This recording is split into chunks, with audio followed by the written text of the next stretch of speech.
Welcome, everybody. This is Derell with the Conscious Clientele. I am here chilling right now, getting myself situated. Got a few things I got to do today. We're going to have an exciting show today in which I will be on site for the Umar Johnson lecture at the Shrine of the Black Madonna.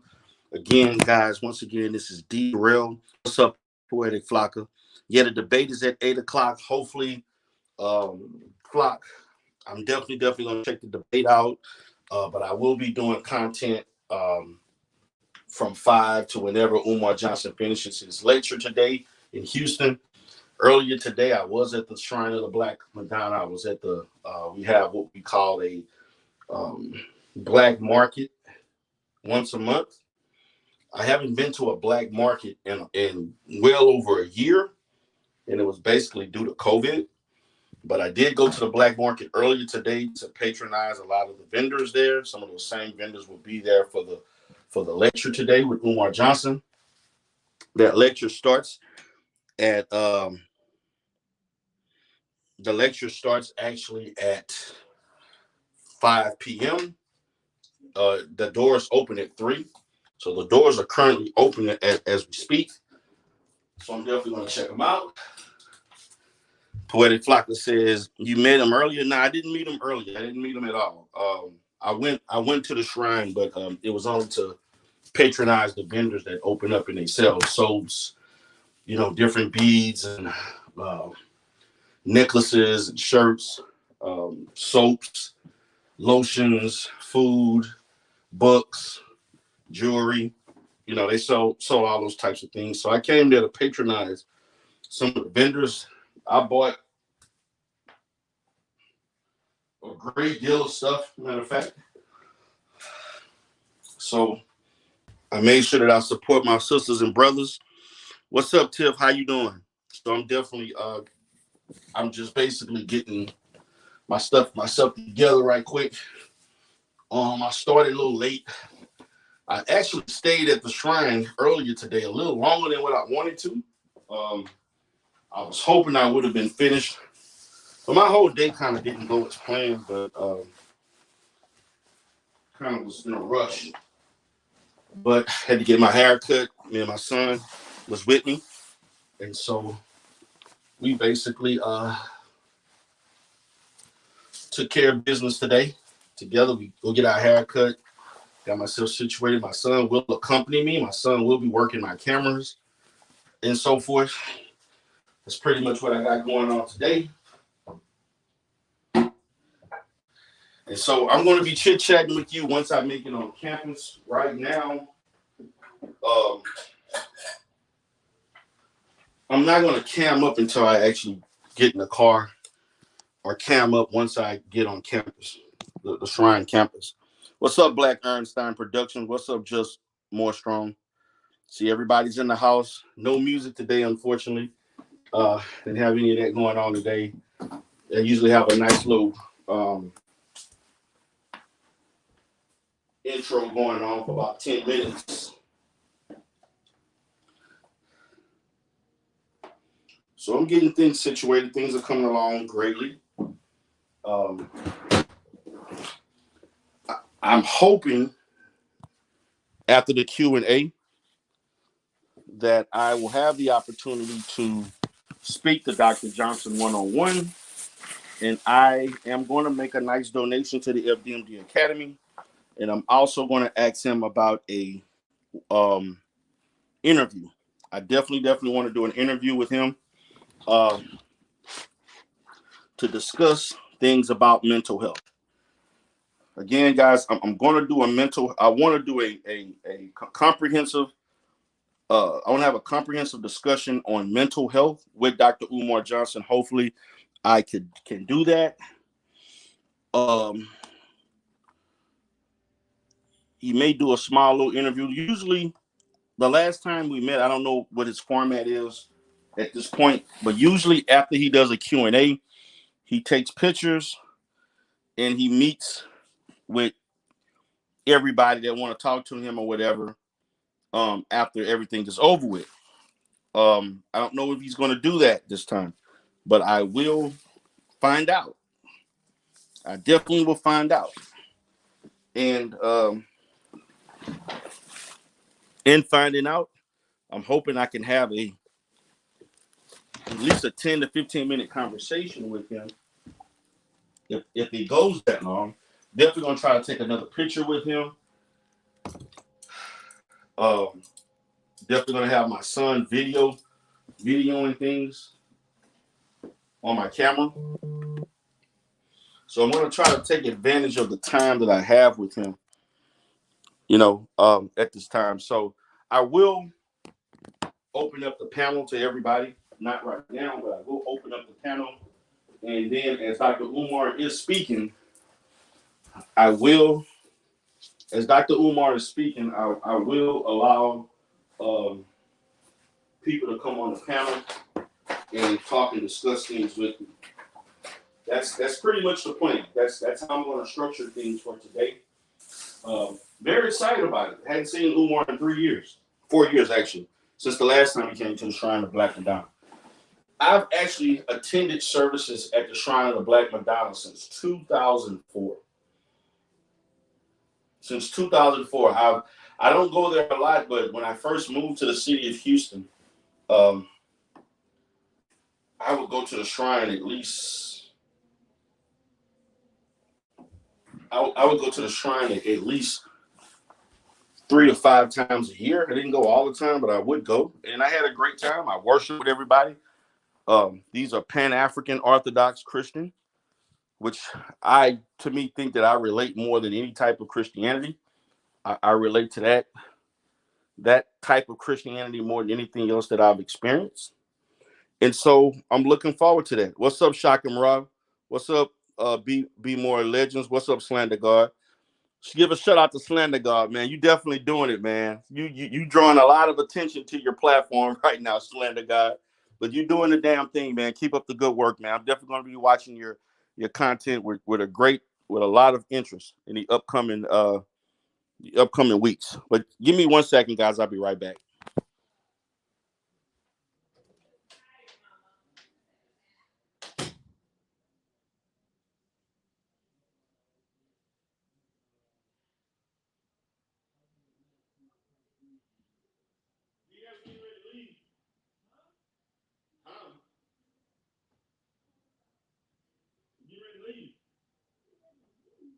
Yeah, I told you I was going to the lecture today. Yes, you're going. You need to go. Put your clothes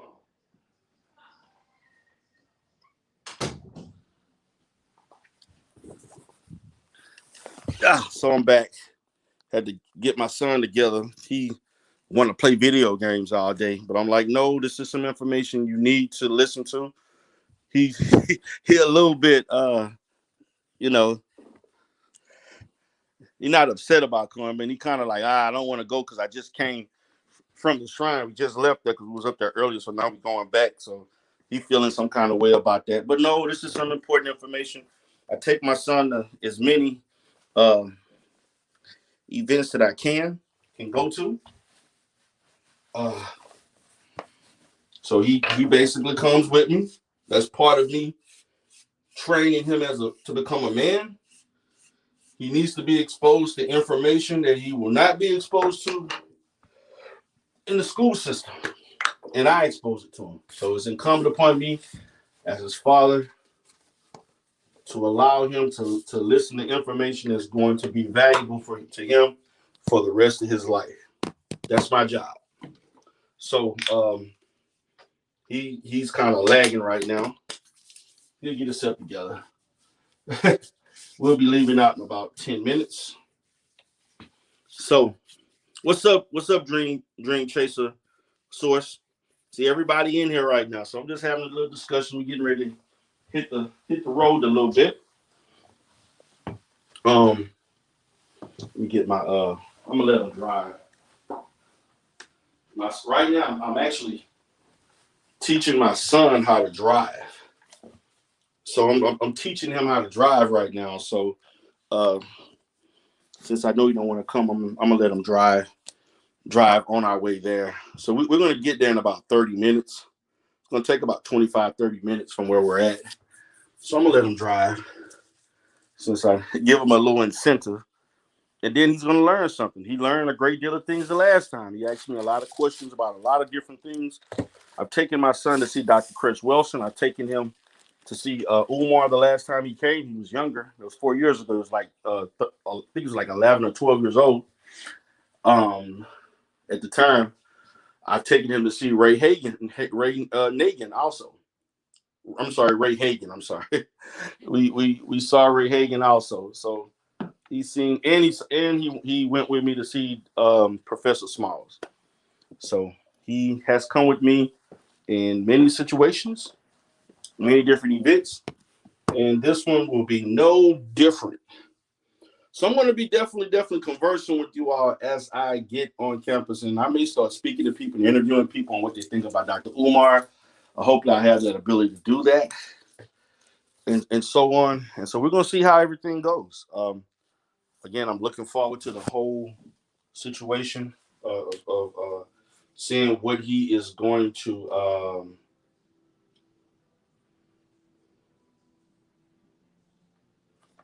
you know, how things are going to go and so forth. So we definitely going to see. So I'm pretty much ready to go. I'm going to get my son and get him situated.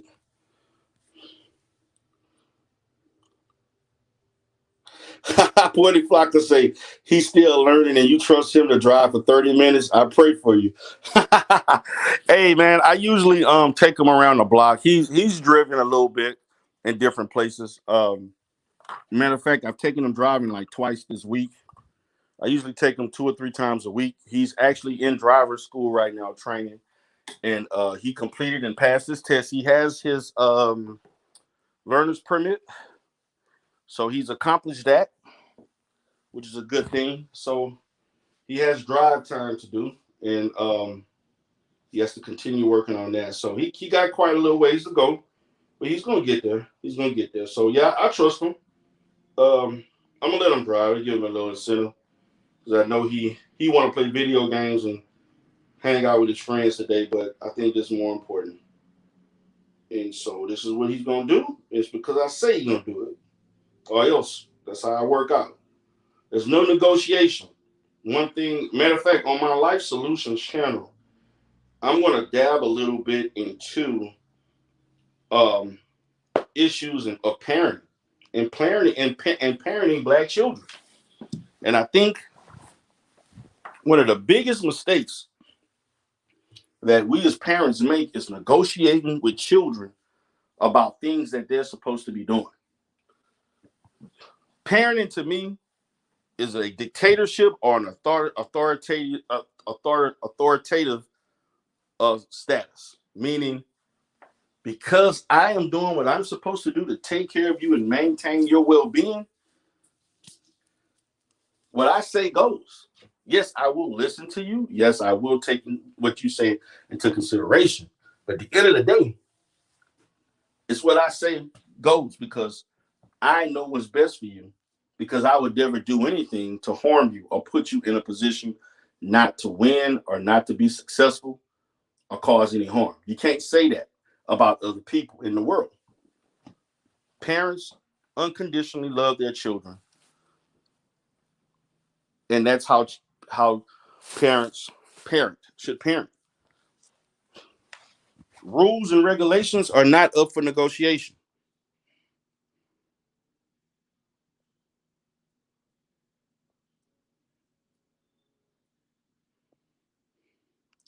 Flacco said, I watched your channel and started selling courses. I got a $5 course so far. I've only made a little over $60 since launching on Monday, but I'm gonna stick with it. Hey man, keep it up. My son is 15. He will be 16 in September. He's a big boy. He's 5'11", 180 pounds. He's a big boy. He's actually bigger than me.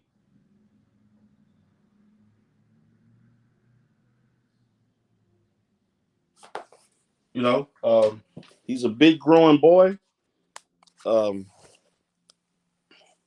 so I'm looking forward to his development as a young man, yes, he'll be in the 10th grade. He's looking to compete, and sports is very important to him. He's very athletic. He plays football. He plays running back and linebacker, and he's going to be competing against a junior next year for the starting position. He's already had a couple of recruiting agencies looking at him and so forth, wanting us to put him in the system, but I think it's too early for him to do that. I want to give him another year to mature, and we'll see how that happens.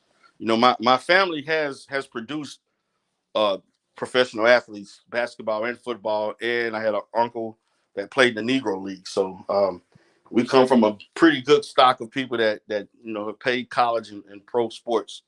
So give me 1 second, guys. I'm gonna be right back with you.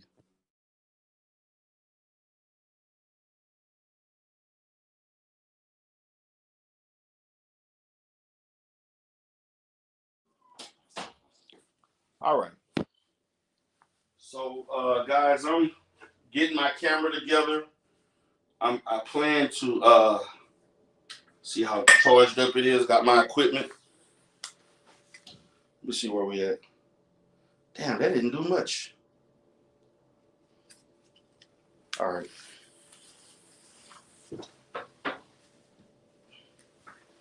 So I'm just kind of getting some of my equipment together.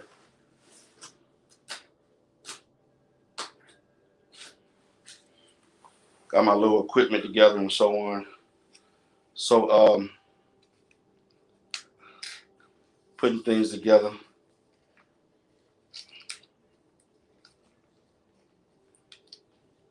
I'm going to be very interested to see what topics Dr. Umar talks about today.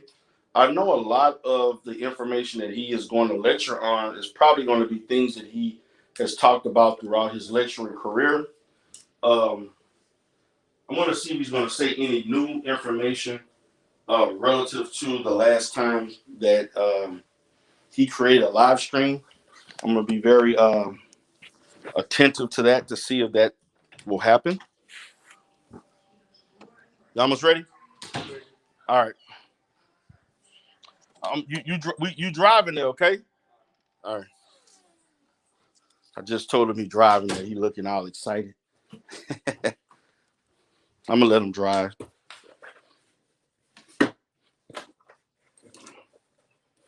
So put this in there. So yeah, guys, I'm gonna be as I'm going live. I'll be watching him drive at the same time. So we'll see how that works out. That will be something to definitely look at. Man, I don't know why I can't. Everything needs to be charged. So, guys, I'm heading out now. I'm going to go in the car. I'm going to cam up, and we're just going to have a conversation at this point. Go ahead and get the keys. You got both of them? Ready?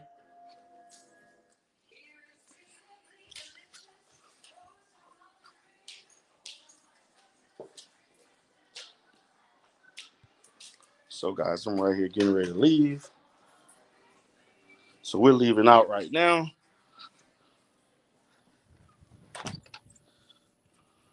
All right. Hope everybody's having a good day. So, yeah, man. I'm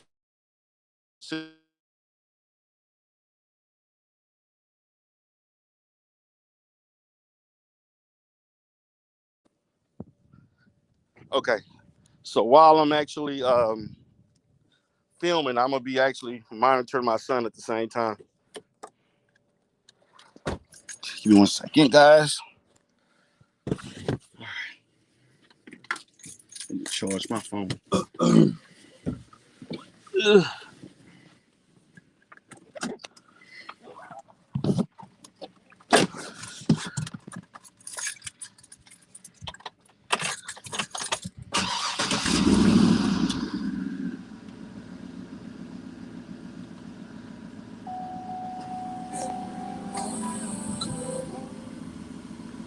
You ready? Yeah. Okay. All right, guys. Give me 1 second. We're going to just pause for a second. What's up, K Coach?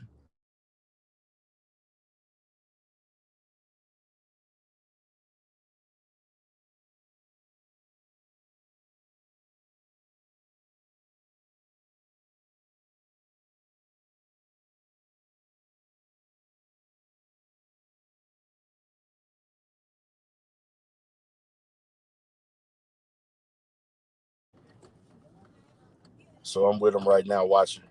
All right, so we're gonna go up here and make a left, and then we're gonna go around the opposite way. And I gotta get some gas. Nah, we're gonna go right here. Yeah. Go ahead. You got it? All right. All right. So guys, what y'all got going on today? So what everybody got going on. So we're gonna have a cool time. I'm gonna try to interview people if I can. Just giving me the position on Dr. Umar on his new book. Be curious about him talking about his new book. I haven't bought the book yet. His new book, I have not bought it. So I'm definitely gonna have to do that. Definitely gonna have to buy his book. Haven't bought his book yet. Definitely what I'm gonna be doing. So we'll see how that works out. We're gonna have to stop and get some gas too. Go ahead, make a left. Go ahead, make a turn.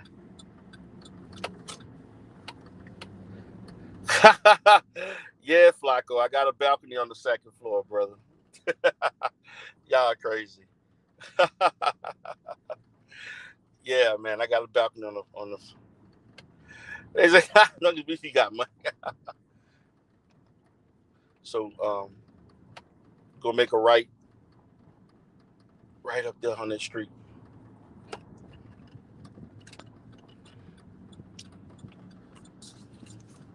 So I got my little. Slow down, make your right. There you go. Go ahead, adjust. There you go. Good job. So he driving pretty good right now. So we're gonna keep straight.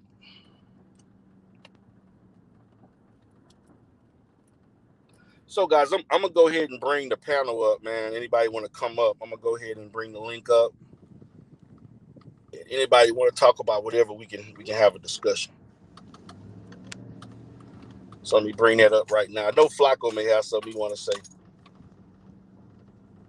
So there you go, guys. Y'all can get the link.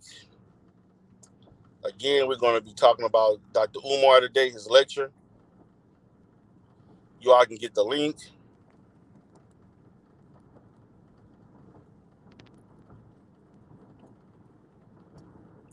Yeah, what's up? We on lock. Yeah, we're gonna.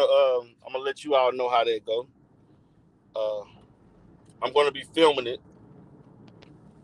I'm charging up my iPad right now, but I'm gonna use my camera too. So guys, you want to come up? I do got the link. We're gonna make a left right here, so you all can get the link.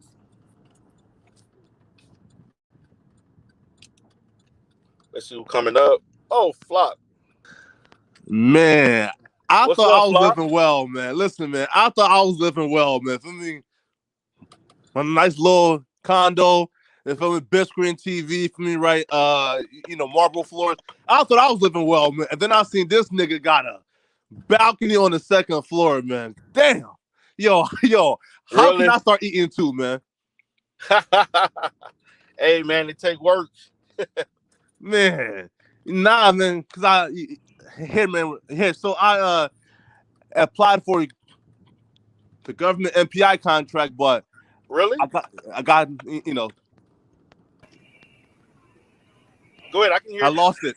Right from me, man. But man, bro, we need game on how to secure these state and government contracts on how to start eating, man.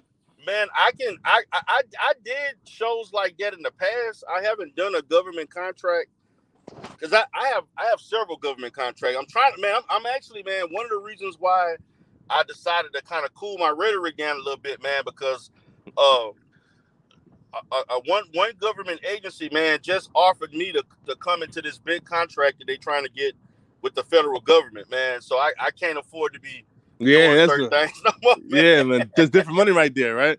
Yeah, There's man. different money right there. Man, I gotta complete. It's almost 500 pages of stuff I gotta fill out, of Yeah, paper. But it's worth it though.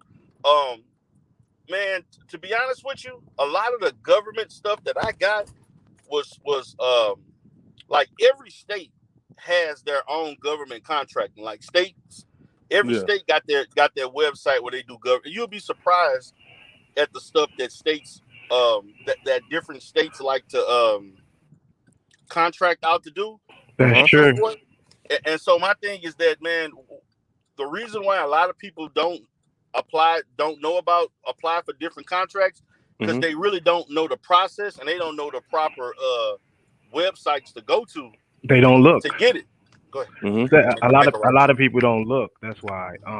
Right? What's up, Uncle D? What's up, man? Nice house, by the way. Appreciate it. Man, stupendous house. Thanks. So, every state have different bids. There's all types of contracts available. Right. Like you got contracts for like cleaning, moving, mental health, case management. It doesn't even matter. IT. Right. I've seen a contract for cleaning, like cleaning a park. Right. So all you have to do is just make sure that you license in the state. You have you have a business, and you put in a proposal, and if you win, you win. But there's many contracts, like on the state level, on the local level, even the school system got contracts available. You can provide staffing, you can provide cleaning. I mean, the opportunities are out here, but I think a lot of people don't look. They don't. They don't. know So you have. access it. Yeah, and you have to check every day. So, sometimes you can apply for like 3-4 contracts at the same time. You just have to, just keep checking every day, and you have to put in work. Yeah, Save all your documentation, because most of them are like copy and paste. You copy and paste most of the information that you have about the business and paste it. So, man. Yo, man. Right. Man, you're like I told Uncle D, right? Listen, man. I'm the best. Listen, when it comes to applying for MPIs, recovering MPIs, that's good. Dealing with HIPAA space, MPES, CMS, yo, I'm the best independent contractor you can find for that shit, bro. Listen, man, bro, listen, I done found MPIs for somebody, right, that they lost like 10 years ago, right? I found the login, bro. Listen, man, I'm skilled with that, man. So that's what right now, man. Right. Just gotta keep on trying, man. You feel me? Hell yeah. There's no limit, man. I'm telling you. Yeah.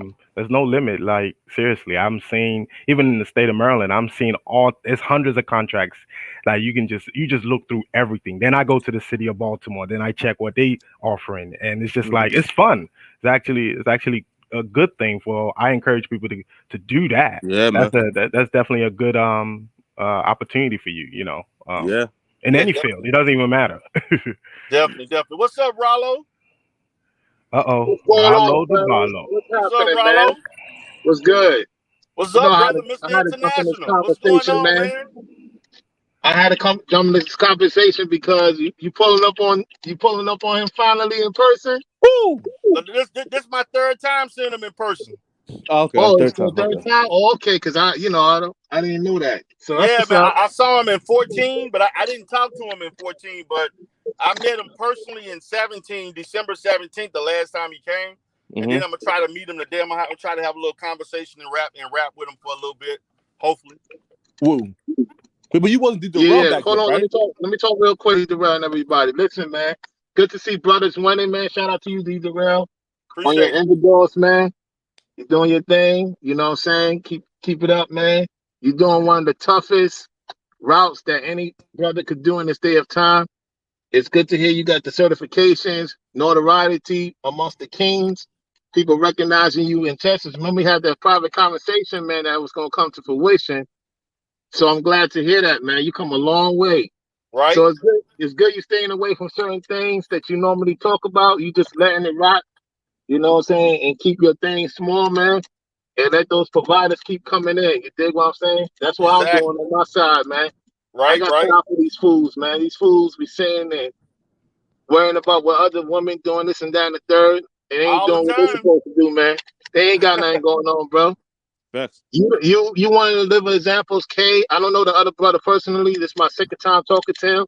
Out of respect, But I know K do his thing on the low, man. So y'all keep on doing your thing, moving silence, man. I'm out here on the road getting this paper. Thank you, You know man. what I'm saying? I'm always Wait. actually watching your channel anyway. So, Hey, Rollo, can I ask you a question, Rollo? Go ahead, brother. Man, we're here, right? So, okay, so I'm trying to get into freight brokerage, right? So I Okay. just bought like 3 courses on this. Right now, I'm reading through it, man. Do you know anything about that I can grab? Like, Which freight you trying to do? Like a freight for the trucks? You trying to get a commercial? Yes, I know. right. I may find somebody that knows about it. That's in New York. I can make a call. Okay, And I can get back to you on the Derell to send you the information. And that'd be great, if man. the guy's legitimate, I'll send you the information because I know what the 2 places I know that's good commercials is New York. They're looking for people in New York and down there in LA because there's a lot of shortages. Got you, man.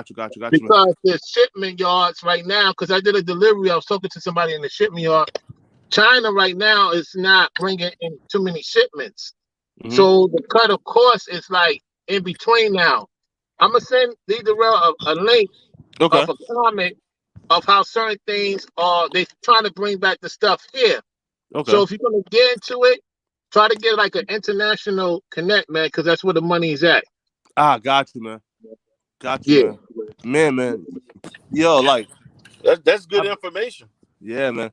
I know a lot of people. If you get a trucking, man, they doing well. If you can get a government contract with the airline industry and get like most brothers I know of, they get box trucks like for the FedEx, right? They start small, they get like a $30,000, $40,000, get a loan or grant, and boom, get the FedEx, start the shipment there, and they work their way up to the freight trucks and then the big trucks where you get the containers. Once you get that, man, step by step, it's on, man. We could, all of us could be what D Derell at within 2 years. You have to make that sacrifice. You can't play around because that stuff is very serious, man. A lot of people don't know how many times and hours, and your brain got to be fully clear away from people that don't want to do what they need to do, man. Hey, Rollo, you know, I've what you said, you are definitely correct because I've heard of that type of information before. Yeah. Right. Shipping, that's big business right there. Yeah, shipping is, man. There's a lot of brothers in the hood got that, man. They doing well. A lot of brothers in the hood, man, they got FedEx truck. They stay in the hood because they choose to. They don't have to. But I know brothers got that. They just started off small, got a contract in the site, make connects with the people that they deliver to. Next thing you know, boom, they move to the containers. I'm like, damn. And they just chill in the hood. You won't even know. They eating. Yeah. Yeah, man. That's what I'm talking about, man. See, that's the kind of what we talking about is empowerment, man. Yeah, we're gonna go here and make a U-turn. And see, man, you talking about making money, man. We talking about getting into industries, man. That's what I'm about, man. You can't be redundant talking about the same stuff over and over. You know, that's stuff that a lot of black men are not doing that need to start doing, man. It's time for us to start getting into these industries, man, and dominating it, man. You know. That boy 15, you feeding that boy, man. It don't cost a lot of money to get in those industries. Hey, D. Derell, you see how you got brothers on here want to do something and want to learn from you, man? No arguing, no back and forth, no yelling and screaming. Right. And then you got the women's listening, and they want to, they like entertainment. Everybody entertains people once in a while, but now it's time to get serious because I seen the movie Purge, man. Y'all got to go see it for real. Okay. It's on some real changes they about to do policy-wise. Wow. Right? So is it at the movies? Prepared, man, because it's about to get ugly, man, for real. It will. Is that the movies or? Yeah, the new movie that came out, I saw it. Yeah. Okay. And it's based on Texas and Mexico. Okay. Yeah, it's about the immigration coming in, and I'm not gonna really speak into detail, but it's based on Texas and Mexico to connect. That's all I'm gonna say on that. Right. Wow. Hey, man, I mean, because my thing is, man, a lot of this stuff, man, entrepreneurship is the way to go, man. Yeah. You know what I'm saying? Like, it's nothing like having your own. Yeah, it's more work, but the rewards outweigh the risk. That's how I look at it. You just got to educate yourself on what you want to do and execute it. Put in the time, put in the work. Absolutely. You know what I'm saying? If I'm like this, man, a lot of these guys, if y'all can spend 30, 40 hours a week on YouTube, you can spend 30, 40 hours a week trying to start your own business. That's how. Hey, D. Derell, let me ask you this question. Let me ask you brothers this question. I always tell brothers, interview yourself. Like, practice your own interview. Interview yourself to be ready to be a boss in due time. So when you go into these interviews, like the brother that's saying in the chat, go in there like you're going to run the business, even though it's not in your name. Because what that's going to tell the person is, okay, this person might stay here for 2 years. So let me teach him what I know and what he knows, and you put it together, boom, you can have your own thing in 3 years. Go in the interview like you run the shit. Don't go there like you begging to be happy you got the job. Don't ever do that. A lot of black men don't want to talk that real talk. I'm just saying from experience, don't go there like you begging. Go there like you run that shit. Go in begging about, yes, Massa, please, Massa, I need this, Massa. Give me this. And when you go in there, just learn, network.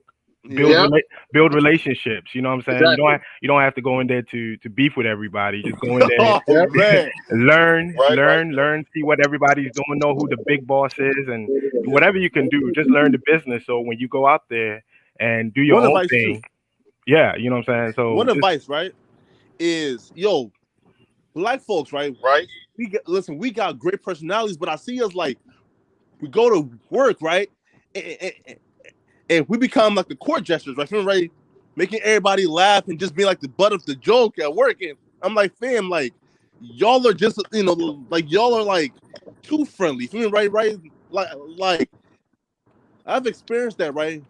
At jobs, right? It's like, yo, like you are the butt of every joke, right? Like, go to work, right? And have a purpose, right? Don't go to work just being talkative and just being messy and all type of shit. Nah, for me, like be on point with your shit, man. Right? Man, bro. Yo, fellas, I'm gonna get going. Yo, D. Derell, man, I'm gonna watch the replay and the payback, brother. Man. Y'all guys do your thing, man.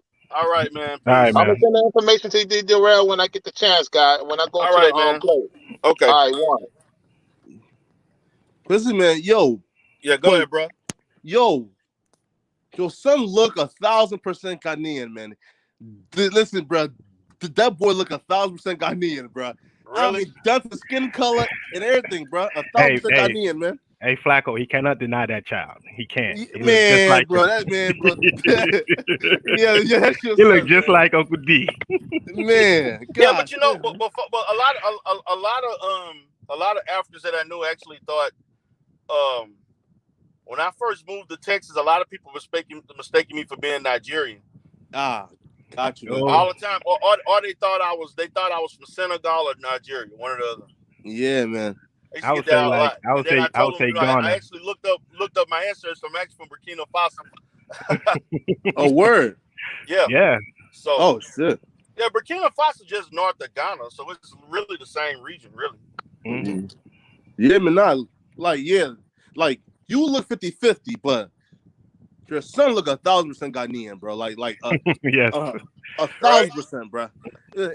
Yo, he's 15 years old. What are you feeding that kid, man?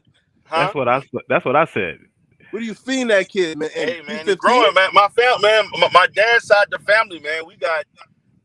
My dad's side of the family is big, man. We got a lot of tall people.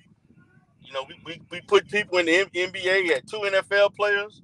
2 NFL players. God damn. Yeah, you know, so we got our genetics, man. We got good genetics. Damn, 2 NFL players, man, bro.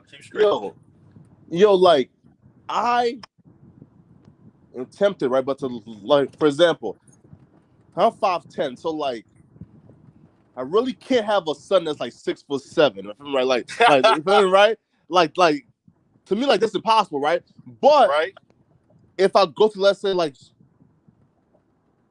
Sudan, right, and adopt a kid, bring him here, and just make him like pro athlete, right? Man, wait. So you want him to make it to college playing sports, or what's your goals for him? His goals, he want to No, play. your He goal. want to play college football.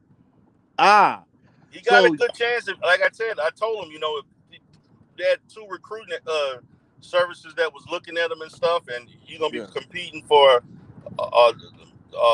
starting middle linebacker job. We're gonna make a left right here. So he got a good chance, man. He got the size right now. He like 5'11", 180 pounds, 85 pounds. Yeah. And he don't even look it. He got a slender build. He cut, but he's slender though.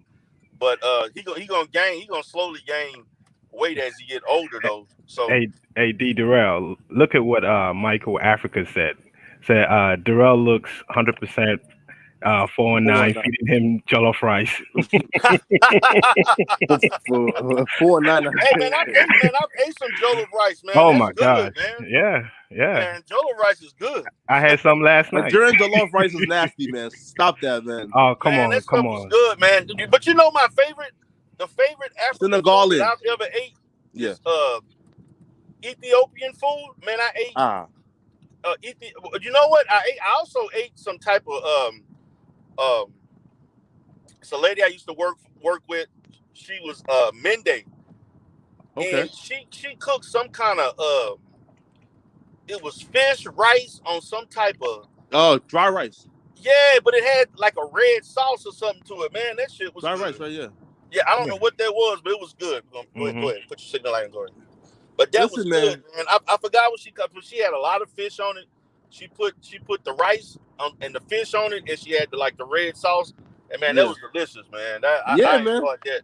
But I love Ethiopian food, man. I like that spongy, like bread that they have, because I know a lot, like in a lot of African cultures, they eat with their hands. Just eat, and so she was teaching me how, like, you gotta eat, use your hands, and I was thinking to use a fork and stuff like that. So just for the bread, how, you use your hands to do this and eat the different foods and stuff. So, but that spongy, I love that Ethiopian type bread or whatever. Yeah, of course, it's good. It's delicious. Yo, man, listen, man. So I apologize, man, to whoever fed you Nigerian jollof, right? I apologize, right? You should eat that. Listen, right? It's what jollof you eat. I'm gonna send immigration Liberian to your jollof. house, Flacco. I'm gonna send immigration to your house, right? For talking that smack. It's Liberian jollof and Senegalian jollof. Ew, right? that is disgusting. That is disgusting. Who want to eat that? Tomato paste in there. Come on, man. Ew. It's just rice and tomato sauce, bro. Like that's like come on, really? man. Yo. Flacco, I'm calling immigration. We return you back to Africa, man. Yo, man. Yeah, bro. Do not eat that Nigerian jollof, man. Nah, bro. Their jollof is not right, man. You should eat that. You feel me? Like, yo, Liberians, right, got the fish, the hot dogs, the eggs, the beef. Listen, man, right? It got that good jollof. You're a traitor. We're gonna trade you. I had at my first house I bought. I had a guy. My neighbor was Liberian. Oh, word. Yeah, man. I had a Liberian. Man, it was real cool, man.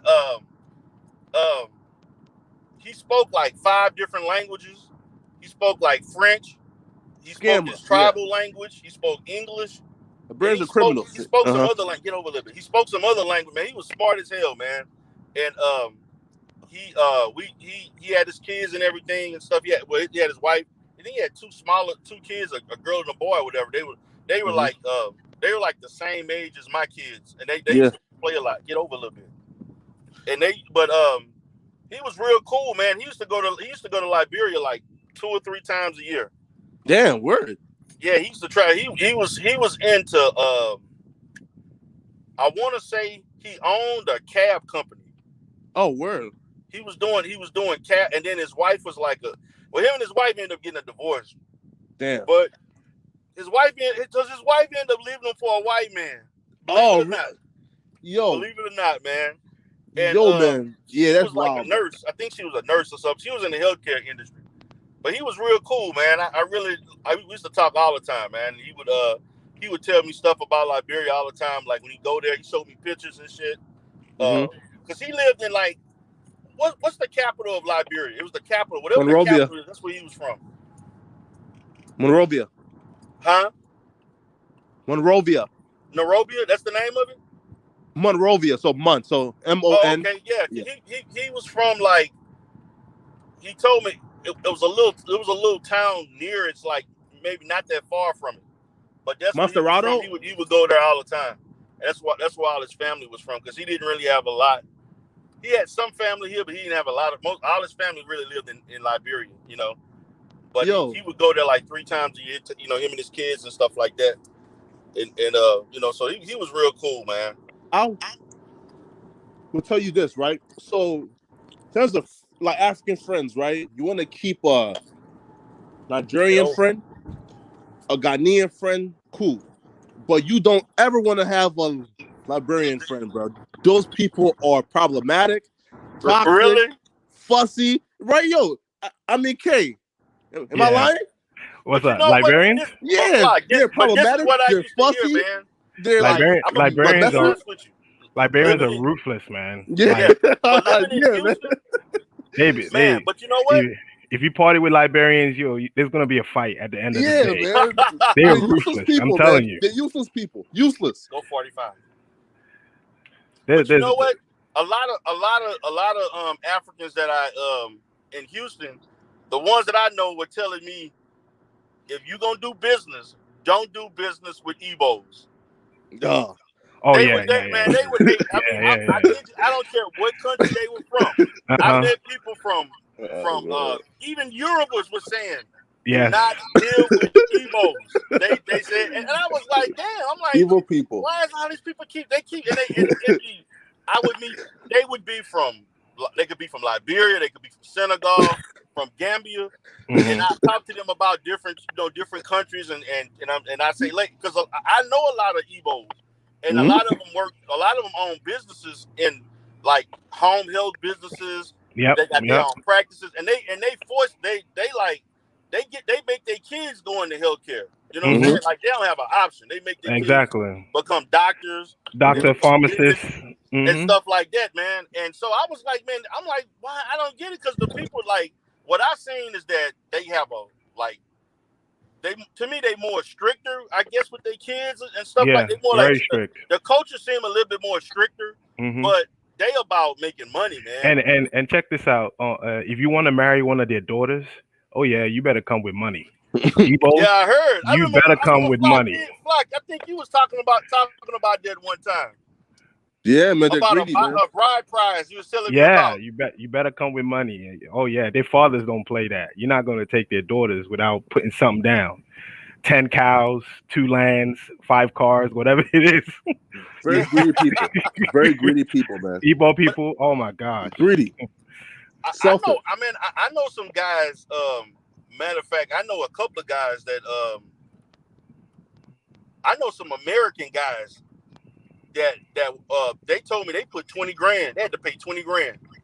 Oh man, they got finesse. They got finesse. Igbo people, man. Yeah, they will finesse you, man. Are you, man? Yo, they said they had to pay 20 grand, man. To met them back home, or they almost didn't even get married, man. They said that they almost told them I can't do it. And I had another friend that had the same thing. He couldn't meet up with the price. He was an American, actually. He couldn't meet up with the price. So he said the only they told me the reason why what he ended up doing is they delayed the wedding or whatever, but they paid it, but they didn't get married as quick as they wanted to get married.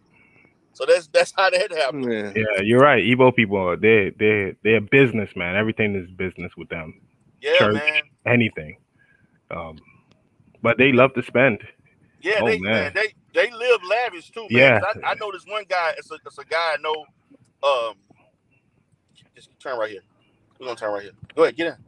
It's a guy I know that I did business with him from 2010 to about 2014, and we were actually going to start an intensive outpatient program together. And man, this dude, man, he lived, man. he had bread. Like I was pattering after the shit he was doing, man. This dude had the best, the latest of whatever Mercedes they had out. He had the latest. Man. He was living lavish. He had the nicest suits you could ever find. The $1,000 glasses. Mm-hmm. You know, this dude was living. He wasn't.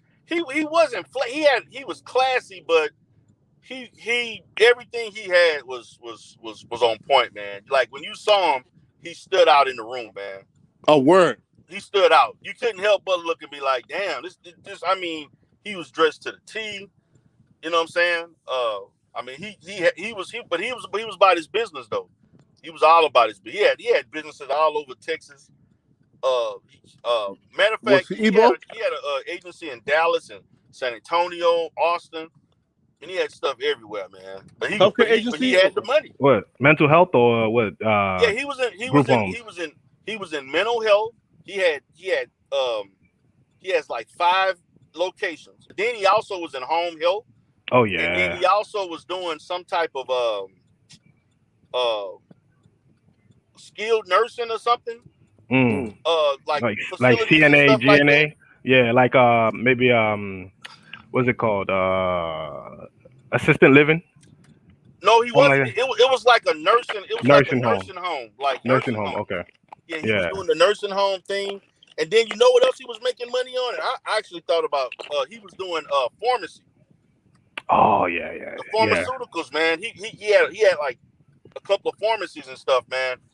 And man, I know for a fact, man, the money ain't what it used to be like in Houston and Dallas, or I mean like in Texas, like it was like in the 90s, early 2000s.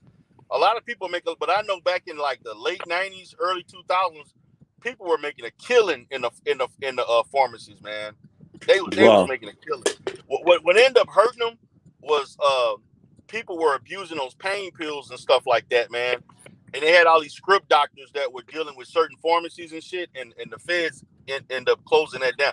Actually, to be honest with you, it hurt a lot of African businesses, man. Yeah. There were a lot of Africans that were in it was in pharmacy and also the ambulance services. They were in that too, and they kind of shut a lot of those businesses down, man, because they were like it was doing some underhanded stuff. Yeah, they're really strict with that. They weren't the only ones, but they, you know how the news make note of certain people doing certain shit, you know. So that's how that worked out. Yeah, they're really strict on that now. So yeah, man, it was a lot of money in that, man. I know a guy, I know a therapist that was working in conjunction with a ambulance service. He almost lost his license, man, dealing with them because he was providing. They were picking up the clients and bringing them to his location. And we was talking. He had like his own program. And he was saying like 100, maybe he had 100 clients he was seeing a week, over 100 clients he was seeing a week. But they had some kind of setup that wasn't a medical necessity or something like that happened. And he almost got in trouble behind that, man. Yeah. But luckily he didn't. But it was just like, you know, sometimes they pick and choose who they want to mess with. Oh yeah, they usually go for the smaller companies. Yeah, it's the same thing in Maryland too. They go for the smaller companies, like especially those residential agencies. They will audit the smaller companies. They don't audit the bigger ones, you know. Right. So yeah, I know what you're talking about. Yeah, because man, I've been audited, man. Like that stuff that they put out about me that they thought they was gonna get me on. That was some of that stuff was due to an audit. Like one of them was due to an audit. I've been audited like 5-6 times in the last 10 years, which is not a lot. But the fact of the matter, well, half of those came in the last since 2016. But yeah, just because of Afro, them. Yeah, man. But see, yeah, man. They sent all that crazy shit to them, and they thought all this stuff was gonna happen. But to me, man, whenever I get audited, I have my lawyers involved, man, because you don't know. They looking for stuff, man, and so stuff they just trying to make it worse What they really want, they want you to pay all that money back. That's what they want you to do. Yep. They just want their money. And I'm like, I'm not paying shit. If you can't prove that I did something, I'm not paying a damn thing. Mm-hmm. And that's exactly what happened. They want to find you. That's what they Yeah. want to do. Yeah. Yeah. And That's so the game. Oh, go ahead. I'm sorry. No, I said that's the game, man. Yeah, it is the game, man. I mean, I remember one time. Slow down. Keep straight. I think it was I know y'all probably heard of them. Amerigroup Insurance. Yeah. Man, that to me is one of the worst insurance to deal with, man. But I remember I was dealing with my lawyer. That was actually the first issue I had with them. They was trying to take back like hundreds of thousands of dollars. For what? And when I got my lawyer, that all that money turned to zero. Wow. Once you got somebody representing you because they was illegally asking for money back For because services they got that in trouble you, with the state. services you provide, because you have to build them, and that's why they want to do those audits to get money back. Right? Yeah, they do that. Yeah. Yeah, man. How about like someone like Cigna? Is Cigna good? Oh, Cigna good. Cigna's cool. Blue Cross is okay. Blue Cross. That's one of my biggest. Well, the one in Texas, I don't know how they are from state to state, but the one in Texas, I'm good with. They give me a lot of referrals. Yeah. Wait. Blue Cross is straight. Wait. So your degree was a psychology degree? Like, what did you actually go to school for? For me, I have my bachelor's degree is in psychology, and my master's is in counseling psychology. And so, in order to build an insurance, you have to have a license, not a certification. You have to have a license. Mm-hmm. And the difference between a license and a certification is a license just basically enables you to operate under a certain title, but it's not necessarily a governing body that basically mandates how you do things. When you have a license, you're mandated to operate under a government body in which they have a certain code of ethics that you have to abide by, and so forth. And through your license is what insurance is recognized.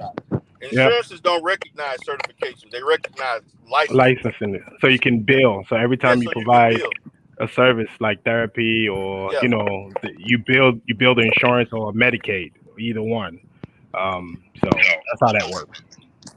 With the right. So okay.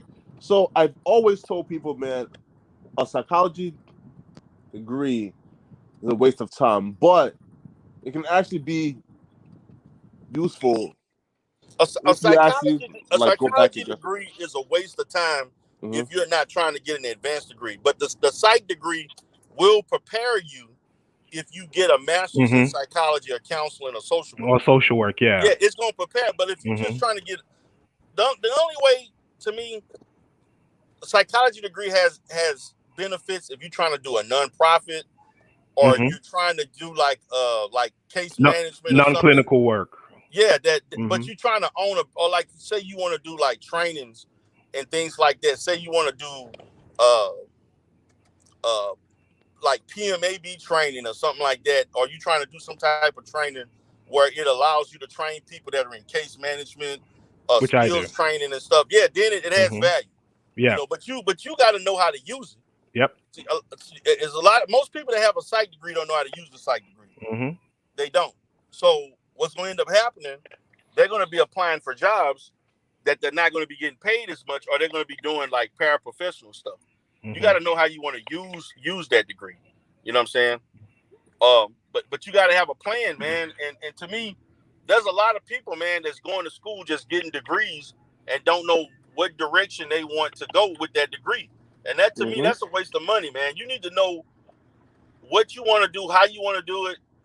You know, for me, my plan was I already knew I was going to get a master's degree. My when I graduated, I knew I was going right back to school. School wasn't over with for me. You know what I'm saying? And when I in the department I was in, the professors encouraged you need to go back and get you got to go back and get a master's degree. That to me was like second nature for everybody to understand. They said if they would tell us, man, if you're not trying to go back and get your master's degree, you're not gonna make any money in psychology. Straight up, you got to do that. You got to do that, and then get your license and other things, whatever you want to pursue. But if you're just trying to if you're just going to school just to get a psych degree, no, we're going right. Just to get a psych degree, you wasting it. That's a waste of $40,000, $50,000, $70,000, $80,000. If that's all you want to do, you got to have a plan with it. Yeah, the only positions you can really get is like case management, you know, or like some type of supervisor, but nothing clinical. Yeah, exactly. Yeah, man. Not also too, man. Like never understood, right? You know, like going to school and getting like communications, bro. Look, traveling nurses make six figures. Traveling nurses, right? So, bro, like, why not actually listen, right? Well, fuck it, right? Look, you get like your psychology, right? Degree, right? Cool, right?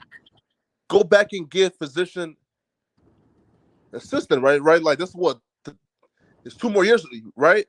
Right. Like education is legit the only. Well, not only. It's the biggest equalizer when it comes to like poverty, right? You can just simply grab an education and you'll be set for life. I don't understand why like we don't like take that shit as seriously. Because the reason why they don't take it serious because a lot of people don't want to do the work, man. They don't want to study. A lot of kids don't want to go back to school, man. They don't want to sacrifice having fun to learn. Like, I'm gonna be honest with you, man. When I was my first year in college, I wasn't doing all that partying and shit and going to game. Like, people want, man, like there's so many kids, particularly our people, they want to get out and I want to go party. I want to hang out. I want to travel. And I'm like, dude, you this is the time for you to be putting in the most work while you young. Man, I got my first degree. I was 21 years old. Damn. Not too many people can say that. Yeah. You know what I'm saying? I was barely 20. I was 21 years old. I was the youngest person when I went to my master's degree. I was the youngest person in that department when I went in there. You know, but see, with the average 21, they want to go party. They want to hang out with friends. They want to do all this irrelevant shit. And to me, if you put the work in when you're young, like Flacco, your age, man, you put the work in now, it's going to be so much easier when you're 35, 40 years old. You've already built yourself up where, say for me, man, a lot of these opportunities that I be getting, like this opportunity for this federal contract, I didn't, that came to me, man. I didn't come to that. Oh, wow. A lot of the stuff, like the stuff that I was doing in Dallas, man, I had so many opportunities in Dallas before COVID. A lot of that stuff came just because my name was good. It had nothing to do with me trying to network to get it. The people found me, learned about me through somebody else, wanted to do business with me, wanted my business to be part of what they had going on. That's how it happened, you know? But when you put that work in early, man, it makes it so much easier when you're older. Yeah, and that's what you have to talk to the young people about. That's what I tell young people. Look, you start early, man. Don't play around too much. Don't waste too much time because you get old fast. Yeah, time flies, man. It's high school, man. Fam, like, if any one of us could go back, like in high school, bro, we would have done things. Listen, man. Like, for example, right? I still made out well. Went to decent school for me, right?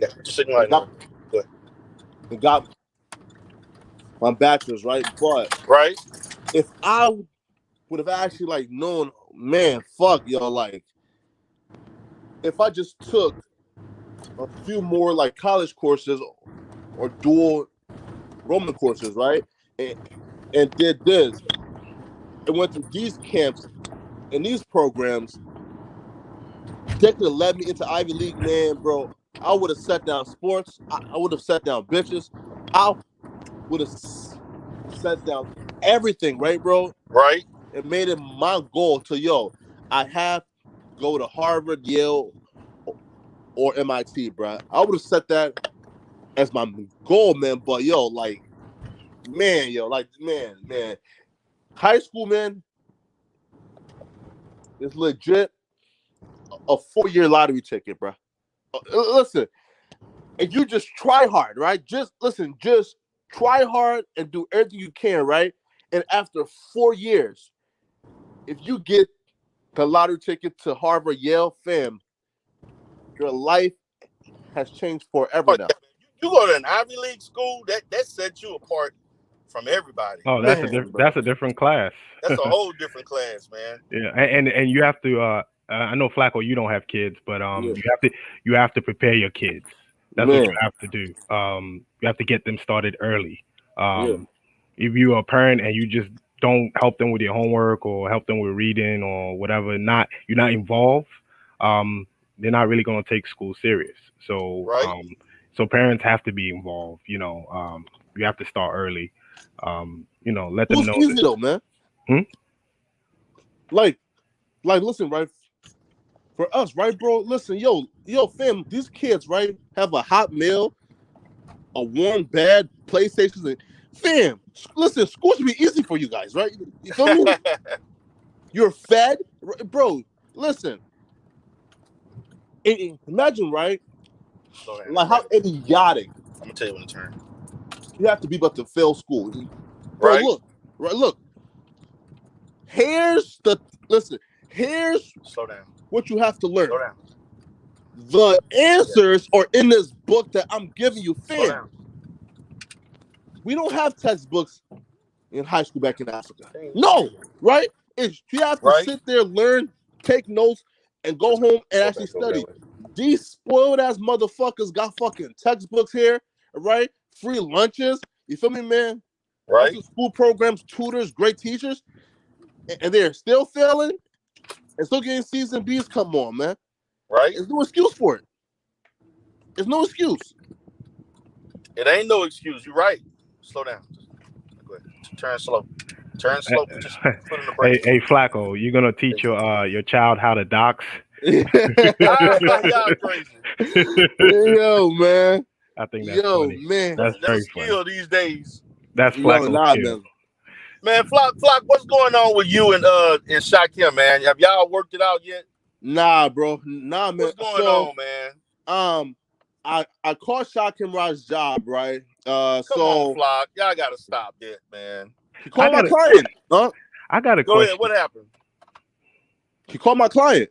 Yeah, right. I remember he did that. That was messed up. I didn't right. him doing that. Right, either, but look though, right? Look. So, but I used that, right, as an opportunity, but to teach, right? I showed our work contract, right? Like, look, this client here, just one client, is paying me $2,500 per lead. I just run ads, grab my leads from me, right? I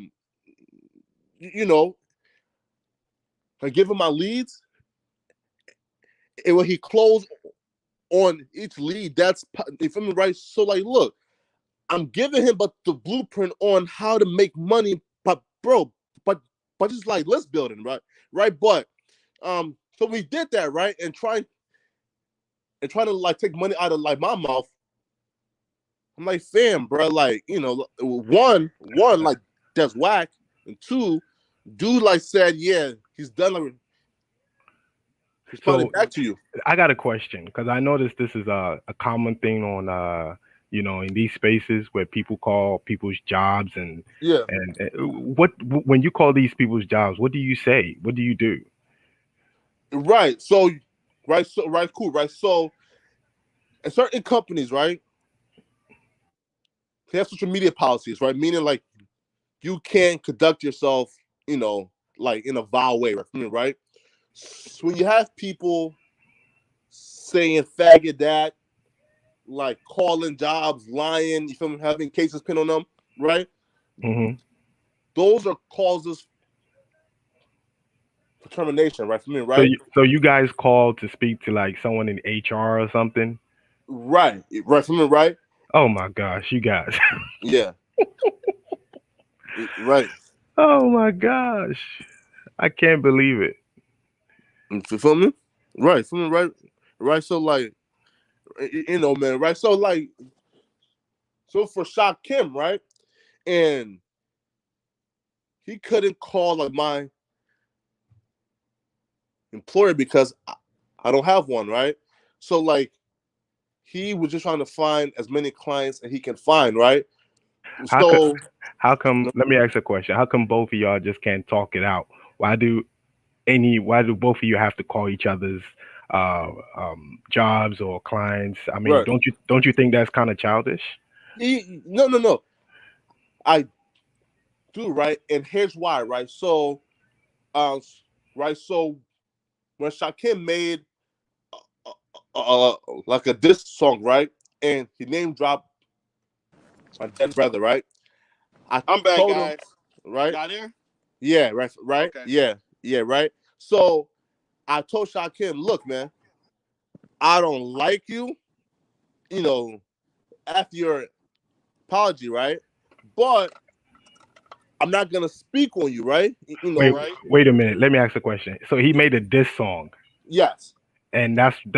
This is what this cost. You guys, you just can't move on from a diss song. No, no, You no, can't just. no, no, right. Listen, right. So in the diss song, right, Hmm. he name dropped like my dead brother, right? And I Right. Okay. told him, look, I don't like you, but I'm not gonna speak on you and F that apology, right? So he Right. got upset that I won't talk to him, right? So he did like 3, 4, 5 live streams and then contacted my Yeah, client, I got right? it. So after he did that, I said, cool, for me, right? Look, you know, I left you alone, but you keep going so bad. You feel me? You call Yeah. mine, so I. I I Man, just. handle I yours. just. I hope y'all can get through this, Yeah. man. I just don't. I mean, people can always have problems with each other, but you can ignore each other. You don't have to call each other's jobs, and I mean, that's it's not. It's really uncalled for. Right. It's. I don't know.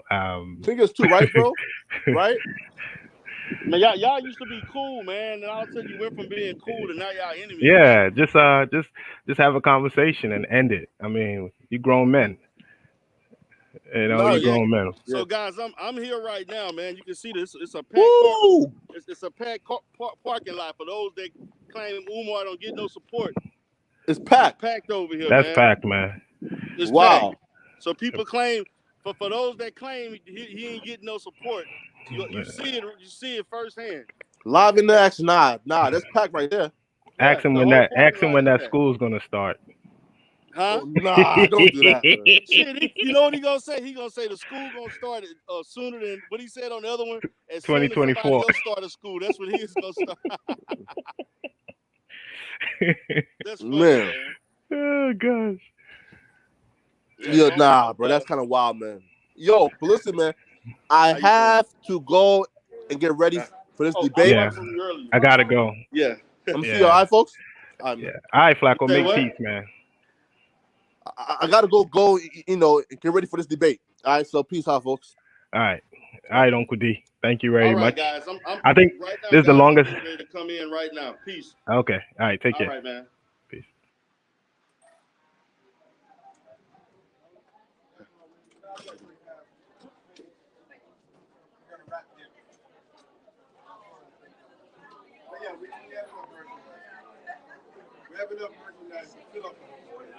I don't see where the I don't know the evening started yet. Let me just ask around and see. Huh? Can you get a picture? Yeah, sure. Yeah,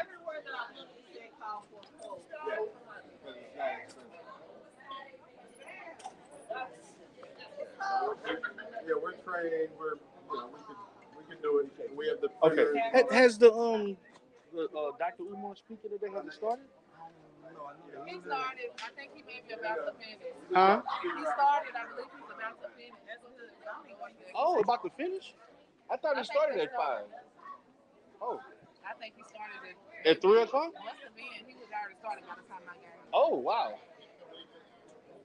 Damn, I ended up coming late.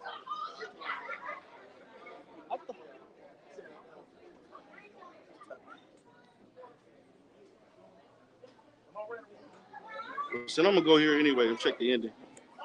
So guys, we're going. I think we came late, guys. But I'm gonna come and check it out anyway. So we're gonna see what's going on.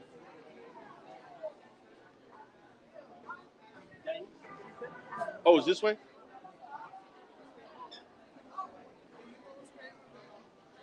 So guys, we're walking in now to get in. I think we came late. They're doing a Q&A. But I'm gonna check it out. That's unfortunate.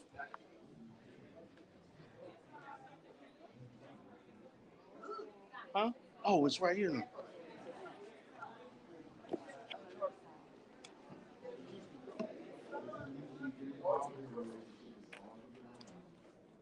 Stop giving away your energy to people who don't deserve it. Black woman, there's a lot of good men in Houston. I know both brothers in Texas are good brothers. But you got some brothers who ain't so good. And who are those brothers who ain't so good? That's the pimp, the player, the impregnated, the couch potato, and the pretender. Y'all want to hear about it real quick? Look, see? Ladies, I want y'all to pay attention. Okay? Okay? Ladies, the pimp is the man who will use you for your financial assets. He wants your money. He wants your credit card. He wants you to pay his child support. He wants you to take care of him. He wants you to be his financial and economic benefactor. Now, please don't confuse this with a woman who holds her man down until he gets on his feet. Because that's temporary and that's perfectly okay. I'm talking about a man who ain't trying to get on his feet because he always laying in your bed while you go to work. Ladies, be careful of the pimp. He will suck you dry.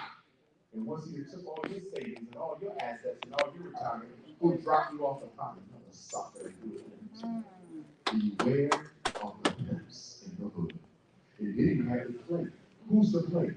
The player is the opposite of the pimp. He don't want your money, he got his own. He don't want your car, he got his own. He don't want your credit or your house, he got his own. The player is only looking for one thing in Texas. He's looking for cookies. And he like all kind of cookies. You like chocolate cookies, Sister Method. You like sweet brown sugar cookies. You like hot caramel cookies. You like that hot pistachio cookie. He is nothing but the Houston Cookie Monster! Back to Umar. Crazy. See, ladies, I'm gonna tell you like this. Most men have a period in their life where they do a little bit of Cookie Monster. But then they find a woman that they dream, the one they want, and then they get rid of all the women inside. That's most men. Some men are dysfunctional. They will be a Cookie Monster forever. Some of you got grandfathers. Still Cookie Monster. You only got one leg left. You still out there. Old lady. Beware of the Cookie Monster. And when y'all get to college, it's going to be a lot of Cookie Monsters. If you get cookies to yourself and you focus on your books, you're not going to be a virgin. I want you to graduate from college a virgin. Nobody ever touched you until you get married. That's how I want it.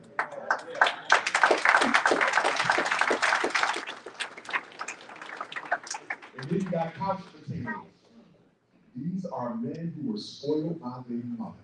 They are no good to no women.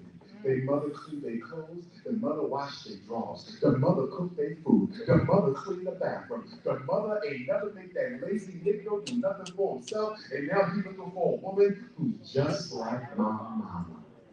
Some of you mothers out here are raising horrible sons who are going to destroy other women's lives. Black mother, your job is to teach your son responsibility. Too many women are looking for a man that they are not raising in their own homes.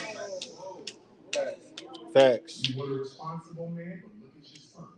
You want a hard-working man, but look at your son. You want a man who respects black women, but look at your son. Could it be that your karma is the reason you can't find it because you're not making it? And then who else we got? We got the predator. The predator is a very dangerous man. Look like Doc lost He's a some weight. better psychologist than Dr. Umar. And he don't even have the degrees. He can walk into a room like this and sense all the thirsty queens. That's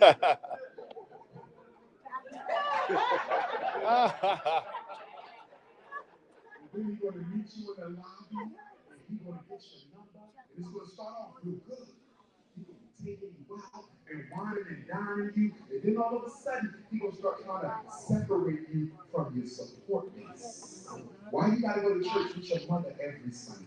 Why you got to hang out with your girlfriends every Friday? Why you got to volunteer at the club every Wednesday with the little kids? You have a man now, and you should be home with me. And then he starts verbally criticizing. the keys. I don't like you gaining too much weight, or you losing too much weight, or you don't cook good no more. He starts working on his self-esteem. And then he starts verbally threatening. And ladies, I'm going to say this because I know this as a therapist. If a man gets you once, he's going to get you again. Because the impulse to be a woman isn't something you think of in the moment. It is an unconditioned response, which means the bad behavior was probably already exemplified by mother's boyfriend or dad himself. And once he hits you, that's the moment of reality.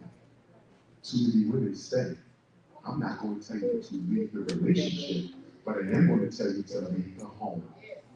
Tell him, if you still want this, you're going to go to a therapist. He's going to tell you, I don't know it. And you're going to say, I'm going to call Dr. Umar and get one right now.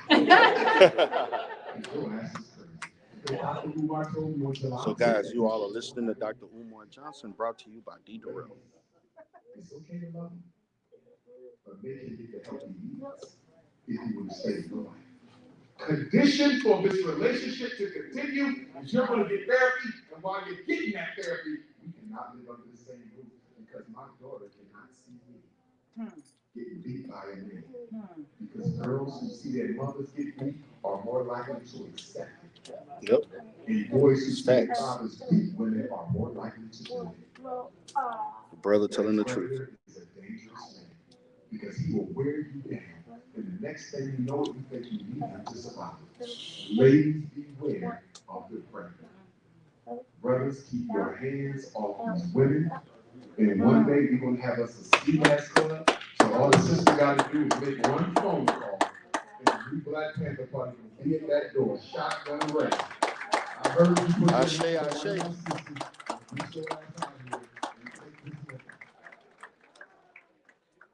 You got to get there, family. We're the only community who does not reward good behavior or punish bad behavior. In the Italian community, the mafia rewards and punishes. Every community has a system of reward and punishment except black people, and there's no way we're going to get there where we need to be if we don't start rewarding and punishing. So that's the Okay, guys, you're listening to Dr. Umar Johnson in Houston, Texas. And then you have the pretender.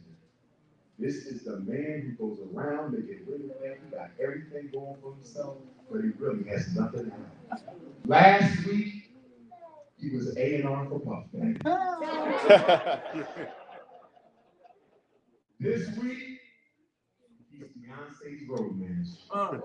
Next week, he owns 10 McDonald's. It's a low self-esteem brother who attracts women by making them think he has more to offer than what he does. But I blame the women for that. Because if he wasn't after materialism and money, he could have never got you in the first place. And if I'm going to talk about the 5 types of dysfunctional women, I need to talk about the 5 types of dysfunctional men. I'm going to talk about the 5 types of dysfunctional women. That's great. Y'all ready for this? Now, before I say anything, brothers, I want you to look around the room, look at the women who can't sit still. Look at the ones who shake. Look. She's shaking, look. She's shaking. Look. Why y'all can't sit still? The 5 types of dysfunctional women are the hopeless romantic, homicidal honey, hot in the pants, home wrecker,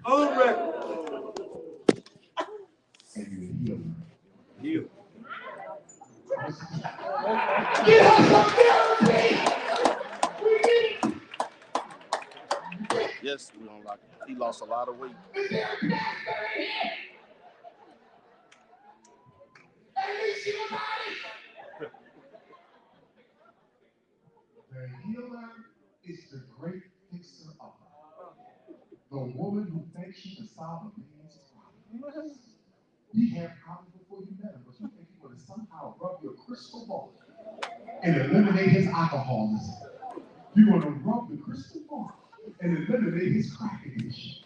You're going to rub the crystal ball and think you're going to take a 30-year unemployed man and turn him into the next U.S. Congressman from Texas. You have lost your damn mind.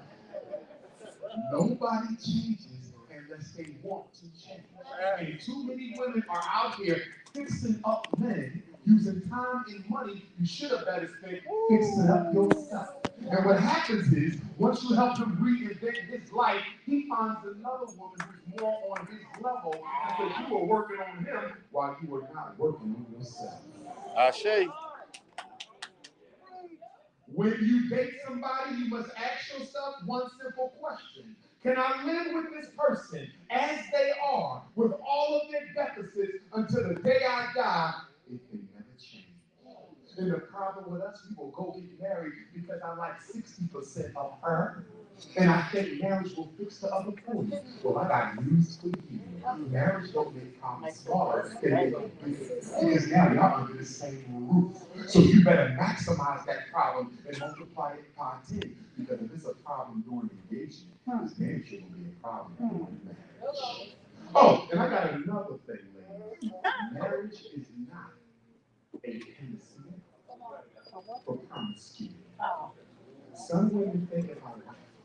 Some men think if I wife. Again, guys, this is being delivered by D. Derell. This is Umar Johnson live in Houston, Texas at the Shrine of the Black Madonna. Which takes us to this hot in the pants. Your cookies are still in the oven. She giving them out before they done. Butter almond, sweet brown sugar. Wait, I just put them in. I can give a damn. Who wants these cookies? So that's your healer. That's your hot in the pants. Let's talk about the home wrecker. Look how quiet. This is a therapeutic session, so go to this therapeutically and everybody's being honest. So all the sisters in here, if you have wrecked a home, raise your hand. Nobody raising their hand. Hey, nobody raising their hands for that. Only one hand was raised. Let me tell you how the home wreckers work. You see, black men, we be so thirsty for the curves. Listen. And our intelligence gets turned off. Listen, black men, there's too much competition between black men for you to think one of them is going to be a secret. So the other one can be happy. Wow. Let me say it one more time. I know every black man is here. There's no black woman who's going to be a secret. So another black woman can be happy. It's not going to happen. But this is how they get us. Because you come up to me and say, hey, I'm feeling you, bro. I say, I'm married. She said, that's what I respect. She needs therapy.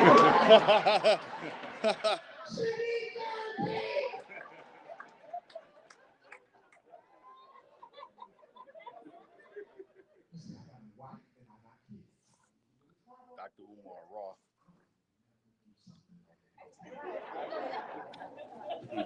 I respect what you have. I recently got a divorce. I just need a little bit of time. I'm taking what I can get. I'm here to be a support. So you go over there and y'all bake the cookie.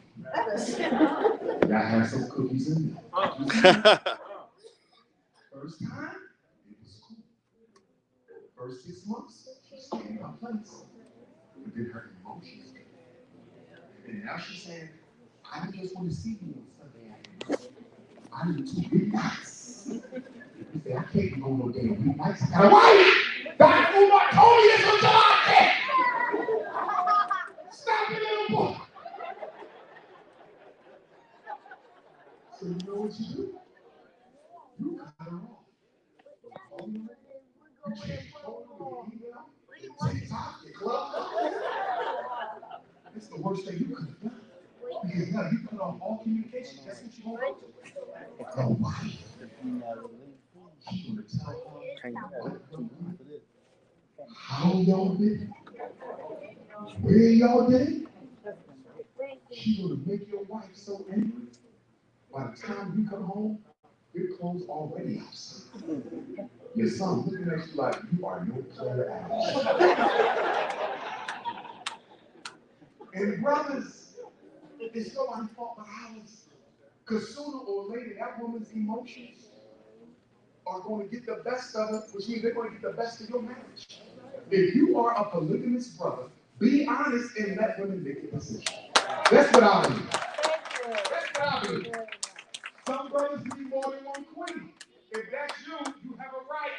But the queens have a right to opt in or opt out. But don't be telling her, you all I need. And you got 60 crazy ass bald head women in the Houston projects who can't wait to cut them. So that's your homework. And they come in all ages too. You see, the homework is mad at other women because so many women have been stolen that she don't care what she does. As far as she's concerned, I don't care because they took my man, I'm gonna take my man, so she's trying to get back. And she might have 4 men and they're all married. She makes the living destroying relationships and makes her feel bad. That's how low her self-esteem. And then you got the homicidal honey. Don't ever become a homicidal honey. These are violent women. We do not talk and fight. Brothers know what I'm talking about. They will beat you up. Brother, you ever was at a family reunion and you said something your queen didn't like, she just smack the piss off right from your mother.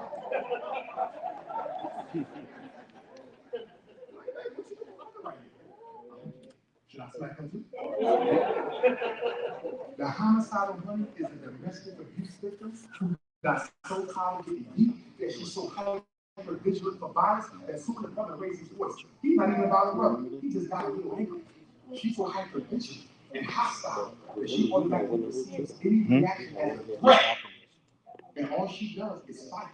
She burns, she cuts, she busts windows out, she beat up baby moms. She beat up all your baby moms. She's good to keep them in order though. They do not mess with you while she's around. But that's the homicidal woman. And you always know who they are. You know why? Because the crazy sisters, they never good.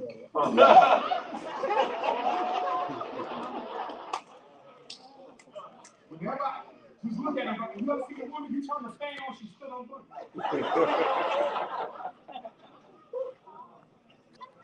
Again, this is D. Derell broadcasting from the Shrine of the Black Madonna in Houston, Texas.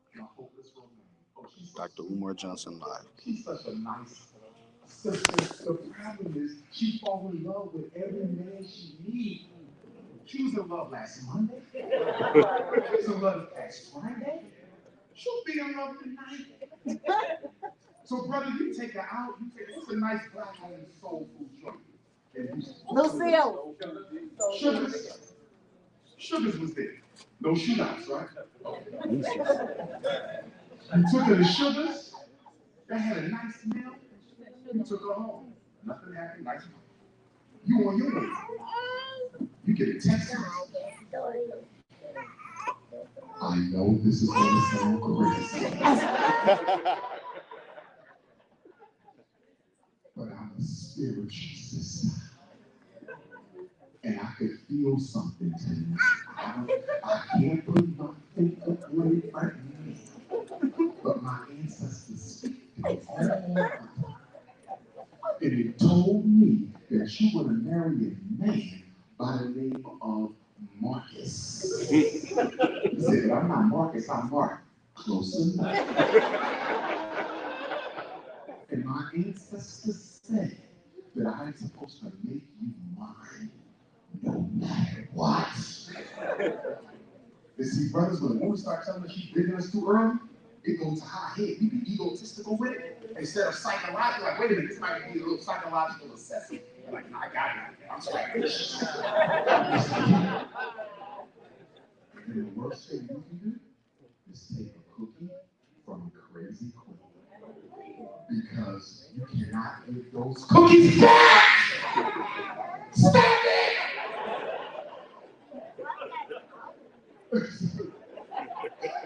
No! Or get you!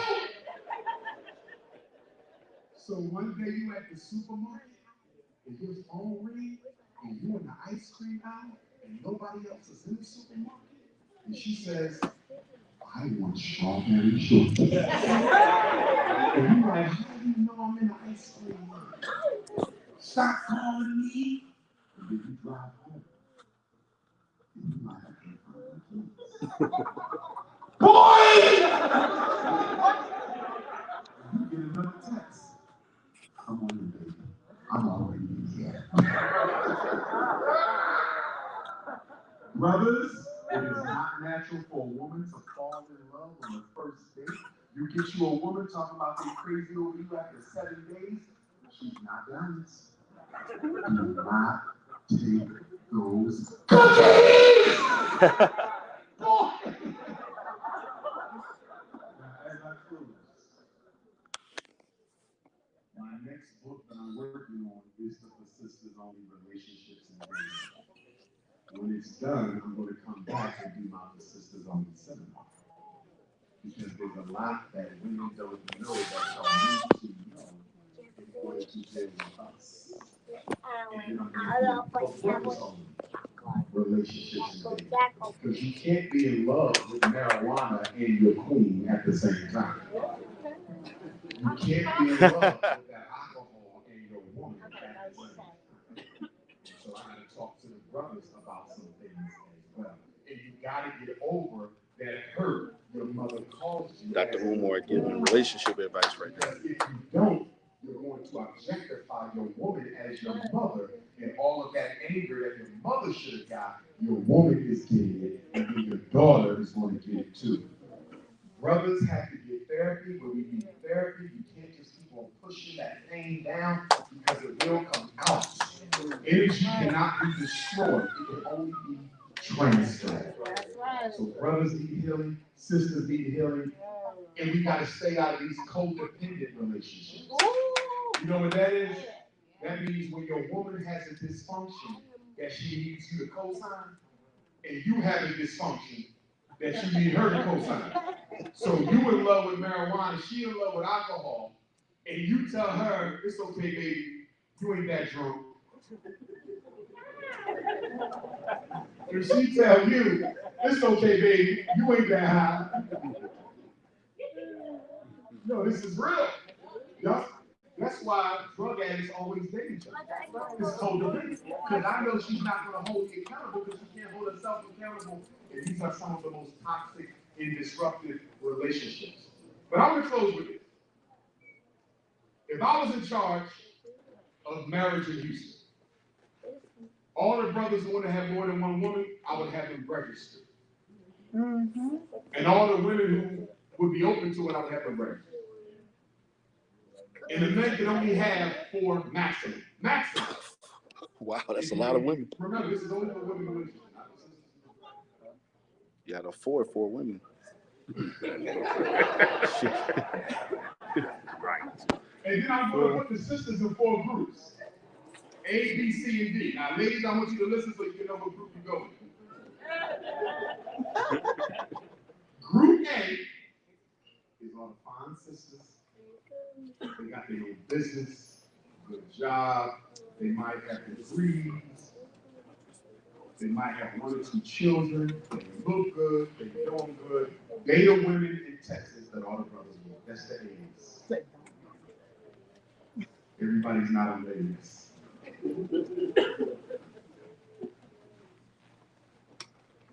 Because polygamy is supposed to benefit all women, not just the A-listers. Brothers, you can only have 1 A-lister. That's it. You want more than one wife? No problem, but you only get one from the A's. You're not going to have Beyonce and Megan style. It's not going to work. Because Megan is mine! So she get ready to leave, I will never proud. Stay focused.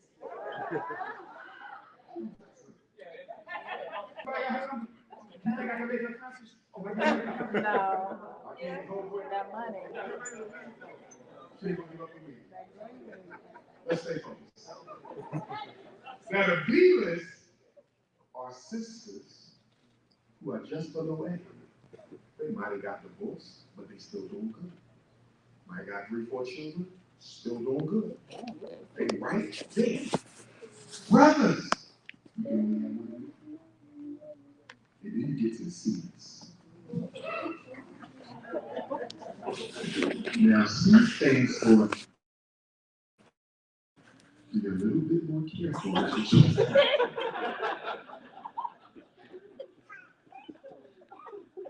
Now, C-lists are really with a little bit more baggage. Okay? Might have been married 4 or 5 times. Might have 13, 14 years. Might still be working on the cheese. Be quiet. She is cracking. It's funny. I have worked for the past 30 years. Okay? A little more baggage. Brothers, you must marry 1 seed. You can have 2 seeds if you want. In fact, you can have 4 seeds. Can't do that one. Close your ears, little girl. Number 4 is the D's. D stands for dangerous. These women have a history of incarceration, a couple murders in there. Might have sliced up a boyfriend. Probably took Ritalin in school. Prozac, meditate, Risperdal, a couple bouts of alcoholism, a couple drunk driving charges. Beat their kids up. She's dangerous. You gotta have one of them too. And the good thing about the D-listers, they gonna keep A, B, and C in order. Because they don't blink.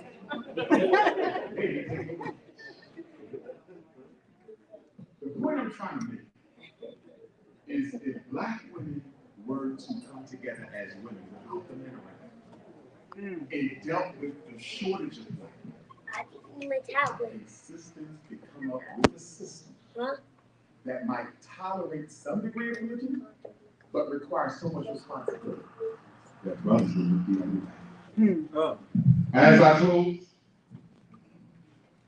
I want to leave with a quote from Frederick Douglass, my ancestor. And Frederick said, if there is no struggle, there is no progress. So Dr. Umar is getting ready to close. I'm going to end the live stream when he closes, and I will reconvene. Once I had a meeting with him, I'll talk with him. Frederick said, a man may not get all he pays for, but he must pay for all that he gets. And this must be paid for with blood or with blows or with both. But he who wants to be free must strike the first blow. He said, for 20 years I prayed on my knees to God for freedom, but the good Lord gave me no freedom. It's like I got up off my knees and started praying with my feet. He said, if you want respect for white people, why do you look for pity? The man who pities you will never respect you, and the man who respects you has no need. Power can teach nothing without it. Right. It never did, and it never did. There was a black man born in slavery by the name of Booker T. Washington. Booker T. Washington was born a slave, but he walked to Hampton, Virginia to go to Hampton Institute, an all-black college founded by a white man. When he graduated from Hampton Institute, the president got a phone call from Tuskegee, Alabama. They were looking for a black man who could come to Alabama and teach black people how to make a living after slavery. Booker T took the job. He gets to Tuskegee, Alabama. He didn't have no school, so he had to use an old old storefront, an old church, an old barn. When the students of Tuskegee showed up, the first class, they asked Booker T. Washington, where's my science lab? Where's my dormitory? Where's the lecture hall? Booker T said, just stay on it. He made them roll up their sleeves, and the students of the Tuskegee Institute built their own buildings, made their own clothes, cooked their own food, made their own bricks, became so well known for making bricks that the white companies would come and buy bricks from Tuskegee students rather than from white construction companies. Booker T said out of his science teacher, he heard of a black man named Dr. George Washington Carver, the first of his race to get a PhD in agricultural science. At the time, George Washington Carver was considered the best scientist in America, not black, and European. He turned down a lot of money to go and work for the government. He turned down a lot of money to go and work with Henry Ford and other car manufacturers and other pharmaceutical companies, and he came to Tuskegee to work for less. Rumor has it he never cashed a check his entire time at Tuskegee. Booker T. Washington got into Tuskegee. He said, George Washington Carver got into Tuskegee. He said, Booker, where's my science lab? Where's my lecture hall? Where's my botany lab? Booker T said, George, all we have is what you see. This black man, born a slave, castrated as a child by the white people who took care of him because they was afraid they were molested on. That's why George Washington Carver never had no children, and that's why his voice was so high-pitched. He was castrated. George Washington Carver went to the trash dump of Tuskegee. He took out aluminum, copper, tin, metal, plastic, and from the garbage of college students, this black man, born a slave, gave us more than 300 products from the peanut. From the garbage of college students, this black man, born a slave, gave us more than 500 products from the sweet potato. From the garbage of children, this black man, born a slave, gave us hundreds of products from the soybean. And I ask you a question. How is it we come from ancestors who had nothing and did everything? We have everything and have done almost nothing. Black power, brothers and sisters. Black power. What I want to do? Okay, guys, that's going to end the lecture with Dr. Umar Johnson, guys.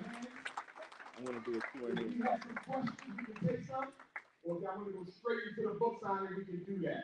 If you want to, I'm going to buy the book also, by the way. Questions only, raise your hand. Anybody want to hear Q&A? I got a question.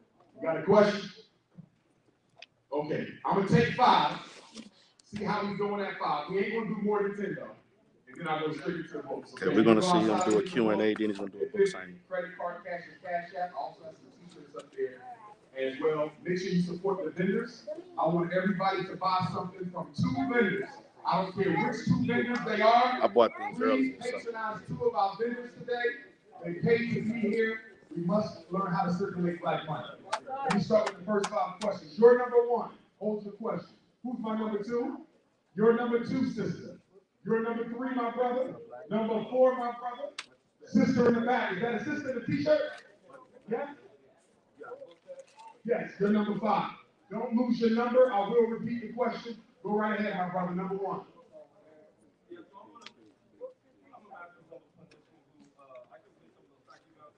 Yes, sir.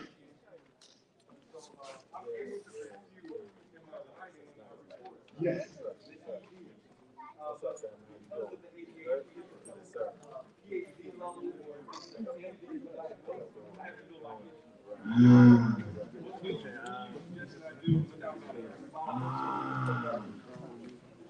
Are you sure they will allow you to challenge them? I know they're not going to let you undo it because they have a higher conviction, but you can't challenge it. But not ADHD. Then you know what you have to do? You got to put scoops sat by the door. If you can, get the parent to the side. Let the parent know what's wrong with that diagnosis and why never should.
Okay, guys.